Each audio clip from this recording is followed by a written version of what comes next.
Great, we can start. Hey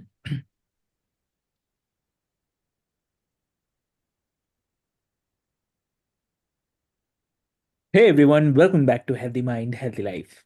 I'm your host Avik, and as always, we are here to explore the stories that inspire, challenge, and empower us to lead fuller and more authentic lives.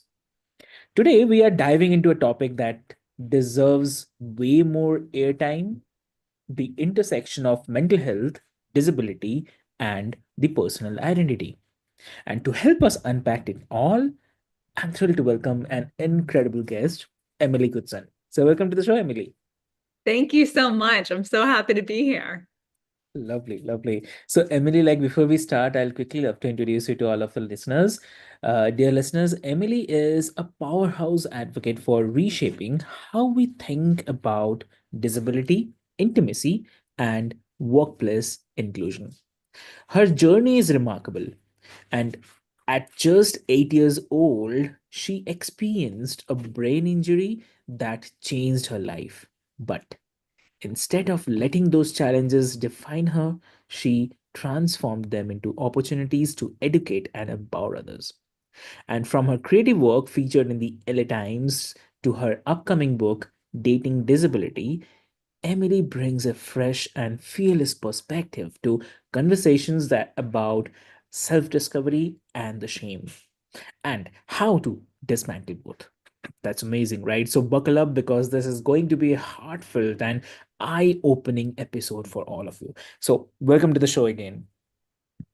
Thank you so much. That was a beautiful introduction. I could not have said it better myself. Thank you so much. And so Emily, first of all, definitely I need to thank you for so much for being here today. And um and today we'll be discussing about a topic which is very, very important, I also believe. So I want to start asking you, I mean, how did your experience of acquiring a disability at such a young age shape your understanding of mental health? Oh my goodness. When I had my brain injury, it was in the 1990s, and mental health was a non-existent topic at that point, at least where I grew up in the States. And that was really to my detriment. And in recent years, as I've become an adult and Hmm. educated myself, right, I just think in general, I do think the currents are Hmm. shifting, but in general, we don't talk about mental health enough. And I think, particularly for people with disabilities, the statistics show that people with disabilities have higher rates of mental health challenges. And Hmm. and certainly that's compounded when you add in other pieces of identity as well. But I think this, my experience with my brain injury was very physical, right? It impacted me very physically in the sense that I became paralyzed on one side of my body. And that was almost so much to grasp that I mean, I was a child, but my family, my doctors, nobody brought mental health into the conversation. I think because, what happened physically was so overwhelming. But I in looking back, like if this happened to a child I know today, mental health will be one of the first things I brought Hmm. up. Exactly, I totally understand. And um, from here, one more thing is um, like, uh, I mean, I have to say this that do you feel like society's messaging around disability amplified any struggles with the shame or maybe self-worth during that time? 100%. That no question asked. And that's what my book that's in the publishing process, Dating Disability, and that's what an article I published in the LA Times almost 3 years ago is that society, and I live in the United States, I live in New York, and can mostly speak to culture here in the States, but I think particularly here in the States, um, disability is something that we often forget about when we speak about diversity or inclusion. And in addition to that, we have a lack of representation of people with disabilities in the boardroom, certainly in Hollywood, and growing up, when I came home after my brain injury, it was like, oh, we don't want Emily to think of herself as different. That was sort of my family's opinion and my community's opinion. And it's like, okay, well, this is silly because I walk, if you were to meet me in person, you would see that I walk with a very apparent limp, because the muscles on the left side of my body are so weak. I type with one hand because this hand, I'm lifting up my left hand, for those of us, who aren't watching over video, my left hand is curled up, like the fingers can't open because they're so weak. So, obviously there's something very physically different about me, but I think society's historical opinion has been to hide away disability, whether that's physical, mental, emotional, whatever the difference is. And I think, for me personally, society's opinion of disability really contributed to the shame I developed. Thanks for sharing this. I was kind of hesitating about asking this, but I believe this is much important. People should know about it. So, yeah. Yeah, no, I agree. Thank you for asking. Yeah, yeah. And like uh I think so many of us, disabled or not, can relate to the idea of unlearning this societal scripts. So it's definitely empowering to hear how you reframe those narratives for yourself. And what would you say to someone who's maybe just starting that journey, or I mean into this phase only of self-discovery? So what do you say? Be patient with yourself is what I would say. Because whatever it is, whatever societal narrative you're rewriting, whether that's, I've rewritten a couple of them. So one of them is certainly rewriting the script on disability. And, disability is immensely valuable to me. I love having my disability. I love the perspective it's given me. And that was something I had to rewrite. Another one is certainly the idea of being single, and not married, and what that means, and never having a boyfriend. That was another big one that I had to rewrite. And I think what I would say to people is be patient, because these scripts, whatever they are, um I could also talk about money, and being a woman, and how to handle money. Like, all of these things are really ingrained in us from the time that we're born. They were ingrained in our parents, they were ingrained in our grandparents. Mm. And it takes time to dismantle these things. It doesn't happen overnight. And as much as I wish it would, and Avik, one of the things that I've been kind of reflecting on recently is, I think this is a good metaphor, is, I live in New York City, and all of our buildings are very close together. And the building next door to mine is currently being demolished to build a new apartment building. And this building's been there, probably 80, 90 years. And I was like, how is this going to work? Because it's not like they can just blow it up. It's like, how is this going to come down? And it's been a fascinating process to watch, because it started 6 months ago. They first took out kind of the furniture and the things inside the building. Then they took off, I think, the roof. Then they're literally now going brick by brick and pulling each brick and door frame out. of the building to safely demolish it without causing harm to other people. And I love that metaphor. And I've been reflecting on it because I'm like, that's the same thing that I've had to do internally, and that a lot of us have had to do, is like these beliefs of unworthiness or ugliness or you know, just not feeling valued. Like these things are so stuck in us. Like sometimes we have to like really like go thought by thought and trigger by trigger, and just it takes time. Very true. Yeah, definitely. And um also here, um one thing that I love about your story is how you have embraced the intersectionality of identity, like the disability, intimacy, and the mental health.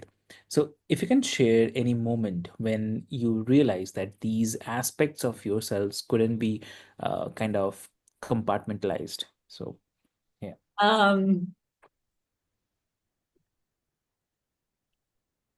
I can. Mhm. I can. And I think two come to mind that I'll highlight is, one is I have a very good friend who I wanted to be more than friends and date him, and he did not at the time. And Okay. it was one of those moments where, we had the conversation and talked about I wanted to be more than friends, he didn't, and we tried to be friends after that, and it went on for probably 3 months, and then it hit a point where I realized, I was like, I can't, I want to be friends with him because I love him as a person, but it's Yeah. hurting me too much inside. Like it was ripping up my insides to try and be Mm. friends with him because I wanted more, right? And um I had a very honest conversation with him, and honestly, those are the words we both used, is like, I'm just not able to compartmentalize this inside myself. Yeah. um and I mean, we still talk occasionally, and I still love him, very, very much as a person, and I'm so grateful for him. But it was just one of those moments where I was like, I can't, keep seeing you and keep texting you and talking to you, like, because that's ignoring my feelings of how I feel and what I want this relationship to be. So that's one. And then I think two, Mm. when I worked in corporate HR for about 10 years. I built HR departments in tech startups and did recruiting. And I loved doing that. I love HR, I love recruiting. And but there came a point in 2019 where I just felt like I wasn't living up to my full potential. Mm. And I wasn't reaching as many people as I could. And so I decided to go out on my own and be a consultant. And, then honestly, it's about a year later, during the COVID-19 pandemic, I had a meeting that I was on over Zoom, and I was doing HR advising, and my client asked me, they said, well, Emily, how do we recruit more diverse talent? And it became apparent to me at that moment, I was like, they're defining diversity solely upon what they can see on a Zoom screen. Because here where they are asking me that question, and they had no idea that I actually am diverse because I have a disability. And at that moment, I had this kind of gut feeling inside of me of, I can no longer sit here and not tell my story about disability, because I'm in a place where I can do that, and I can speak for so many people who feel shame about that and feel like they can't speak up for themselves. So I've had those moments both personally and professionally where it's like all of a sudden you realize I'm not being true to myself if I don't go this way with my actions. Understood. I can feel that because I don't know, coincidentally the same thing uh, somehow it matches with me as well, because so I also been like 10 to 11 years into HR, corporate HR, into all there. And then I moved later to uh, product design and thing. I shifted. So somewhere I also felt this kind of scenarios, and 2019 was that period of change for me. So I always take COVID-19 as a good part for my life. Yeah. Not in that sense, like people say, oh, that's a COVID-19 is not helpful for people, not helpful in terms of health or in terms of career, everything. But I take it in a positive way, because that was the phase where it helped me transform myself and been to a different stream. So somewhere I was carrying all these experiences from the corporate HR, how things goes on in a management system, and then moving to another system where there is a creativity and all these things. So I always take it as a positive way, but yes, whatever happens, happens for the best. So that's the good thing I always believe. So I can understand what you have mentioned. It's totally correct. Yeah. Yeah. Yeah, I think the pandemic really caused a lot of people to evaluate their decisions and their choices. I mean, it certainly Exactly. did for me. Yeah. Exactly. I totally agree. Yep. Yeah. Great. So, in your creative work and writing, you Yes. focus a lot on dating and the intimacy, or as a person uh, with your with a disability. So, how has exploring, I mean, those topics helped you process that shame and move towards the authenticity? It's a great question. And I've heard other people say this. This is not just an Emily opinion, but Mm, I write to understand mm, myself better. And mm, I think, I had a mentor tell me once yeah. that a lot of the writing I do is gonna be for me. Like it's not gonna be for the general population. Yeah. And I'm a big fan of journaling. I journal quite a bit, and that's sort of how I, picked writing back up, is because or picked publishing for an audience back up, is because I got so much into my journaling. And yes, I think 100%, writing about my experiences with intimacy and with dating, um, it's helped me to process them and to really see things from a new perspective. And I can give you an example. This isn't intimacy related, but it is well, yes, it is. Let me take that back. So I was working this morning actually on my book, which is called Dating Disability. It comes out later this year. And the first part of the book is back to your first question, sort of stories of how shame manifested in my life and the things that happened to me that contributed to shame. Mm, And one of those stories I was talking about is when I was in middle school, I really wanted to go to Mexico oh, because I was taking Spanish and I, love Spanish, wanted to go on this class trip with my friends. And my mom told me I couldn't go because she was afraid I would get stuck on a okay. pyramid. We were going to go to Teotihuacan, where, there are these tall pyramids that the Mm, Mayans and Aztecs built. And she was afraid I would climb up and not be able to get back down. okay. Right. And God love her, not the most logical explanation, but that's what it was. Mm, And, anyway, my point is every time I've told that story before, mm, it's been from I felt a lot of anger over it. And I felt because I know how much that then limited me growing up when I'm mm, told I can't do things. But when I was writing it this morning, I was, writing mm, that story in the book manuscript, and I thought, you know what, like I really honestly have a lot more compassion for my mother, and maybe that's my age now, but I get it. Like I get, your child, you just watch them almost die because of something you couldn't mm, control. And that's your reaction, is to be protective. And it was also my reaction. So, when I talk about my lack of dating in my 20s and 30s, it's because I was protecting myself and protecting myself from getting rejected. Like, I just didn't want that to happen because I had so much pain I was already processing. So it really, the writing is really helpful too, because it helps me to see other perspectives, right? That I haven't always seen before. Perfect. That's really lovely. Yeah. And what's one myth about dating and the disability that you wish more people understood? And also like how do you address it in your book, Dating Disability? Mm. So the one myth I would want to address is that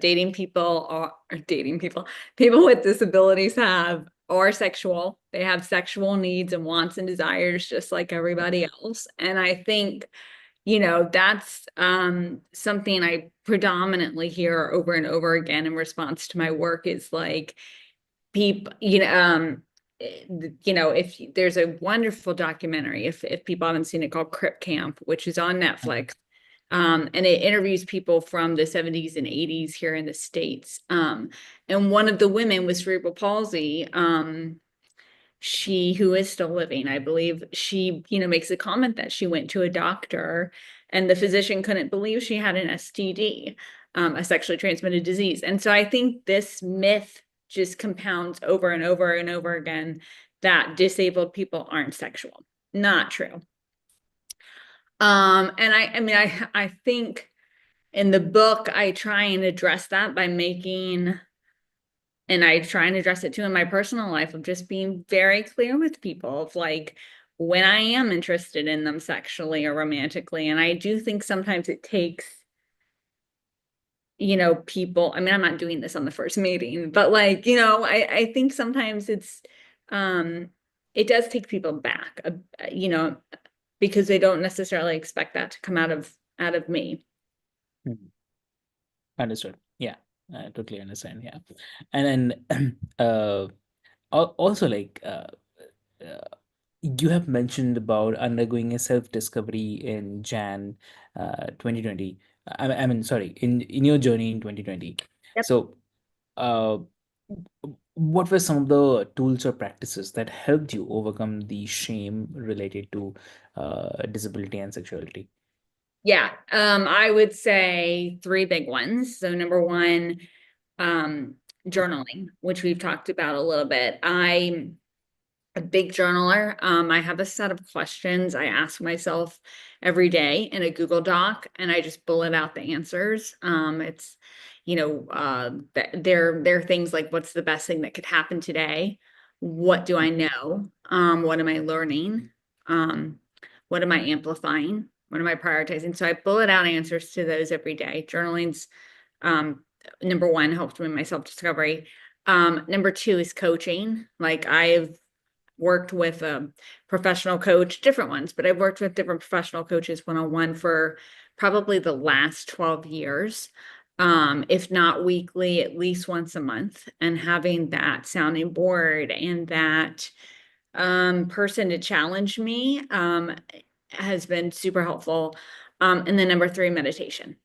I meditate every single day. It was something I studied quite a bit during the pandemic. And meditation has just completely changed my life. Like, being able to just reset mentally and to have those kind of quiet moments where you're focused on something other than that, like, rampant thought pattern. Understood. Yeah. And also like how do you continue to practice those tools today? I mean, during the moments of self-doubt or external judgment. Yeah, sure. Mhm.